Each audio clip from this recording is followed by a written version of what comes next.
Hi.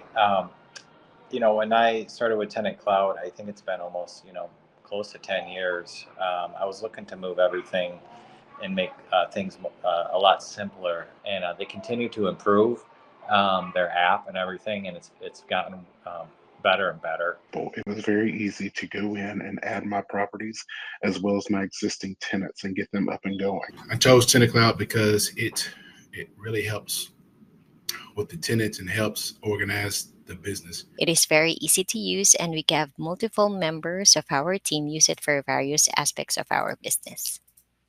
One of my favorite parts about TenantCloud is using the feature where you can blast communication to all of your tenants or tenants at specific properties. For example, if you have a notice or something from the city, you can make sure to blast it to a specific property or even all of your tenants, which is super helpful. So I definitely recommend using that feature.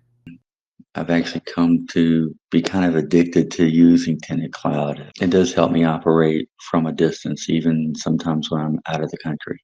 TenantCloud has been very easy to onboard for myself and for my tenants. At this point, I've probably onboarded over 100 different tenants with very few issues. And if there is an issue, I always just send them to TenantCloud's FAQ. Support has been great.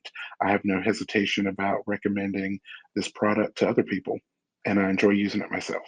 I didn't have any issues with using it, and I would recommend it to other people and have recommended it to other people, and they have signed on to use TenantCloud.